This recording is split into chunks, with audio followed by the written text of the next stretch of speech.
All right, next we're going to talk about how to push. This is a lesson on self-defense.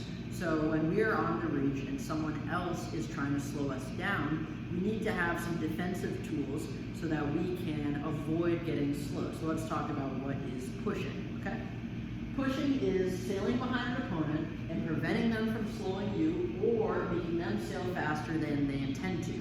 So as you'll see, when we're pushing, it's still a lot slower than if we didn't have any boats there, but it's faster than letting them luff us head to wind or steal our wind. Okay, so let's talk about it. So the golden rule here that you must remember, and add, each time we're going to add a rule, so make sure to write the rule down at least, our kind of suggestion is push, not pass. Okay, so when we are a boat behind, when we're the pusher, we are not trying to pass the leader or the boat in front, the opponent, right? We are not trying to pass them. If something crazy happens and we get really lucky, then and an opportunity presents itself, then we definitely can pass them.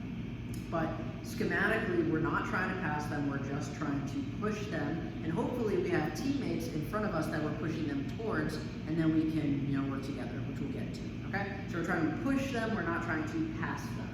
So let's talk about this. This is called fishtailing or S-turns. And my main recommendation is when you are the pusher, watch the leader's tiller and do the opposite, okay? So the leaders, and we are teaching the leaders to get directly in front of the pushers. So what if the pusher goes high?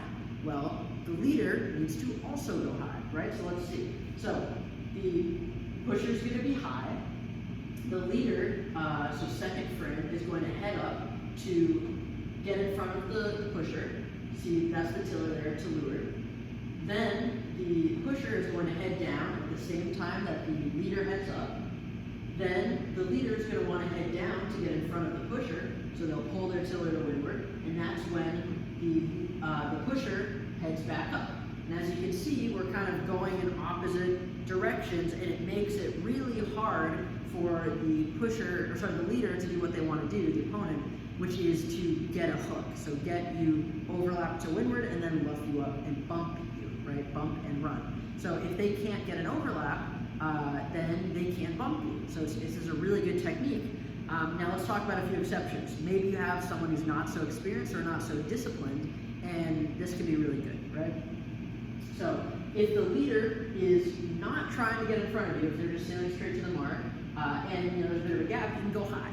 But you need to give yourself a little bit of a space buffer because if you sail, an inch above them high, then they're probably going to luff you, right? You should expect them to, right? So if you can go high just a little bit, in this kind of golden area where you have at least a boat length, but not a lot more, right? And then you sail towards the mark, it makes it pretty hard for them to get you. If they go up to try and hook you, you can head back down. That's my recommendation. Right, so at least initially you can sail just parallel and to windward with a decent gap, right? And then if they do try and come up to get you, then you can just head down and avoid them. Make sense? Cool.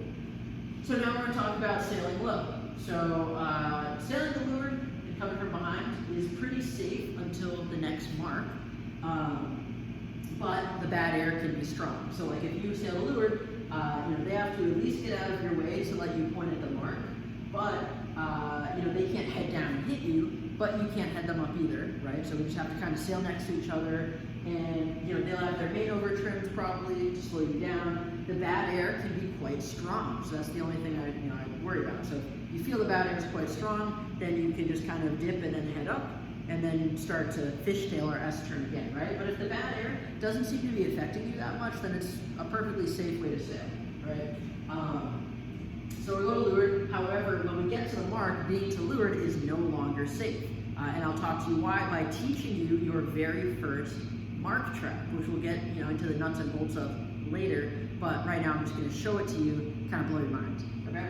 So this is the same scenario here, just brought onto this side. Okay? So boat comes to leeward from behind within 2 boat lengths on the same jib, and comes into an overlap.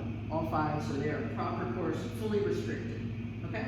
So we come to the mark, right? And we're restricted. Now we have mark room, so we can go inside. So you're thinking, wow, like I just passed this guy to leeward. That's crazy. Well, it is a trap. That's why they call it a mark trap. Since you are restricted, when you get to this mark, you must sail your proper course. And what's our proper course on a digital end? Well, once we have the reach, we have a downwind. So we have to round this mark and go downwind. So we'll round together, right? Once we're downwind, it's very easy for the outside boat to just throw their boom onto the other side, onto starboard, and now they're heading you up, right? Which is obviously not good. So you'll go up and break the overlap, and now they have control over you. So to be preemptive, I would try and break the overlap before the zone, and we'll talk more about mark traps in the future. But you would want to avoid going in here as a leeward overlapped boat, basically, to self-defend. Okay, so that's just to introduce you to the rule, the 17 trap, which is what Dave Perry calls it. It's a Mark II trap, so it'll be done after the first reach. And that is the danger of being the leeward boat when you're pushing, okay? So this is a starter pack for pushing. It's not by any means in depth, but it should give you some ideas, things to try your next time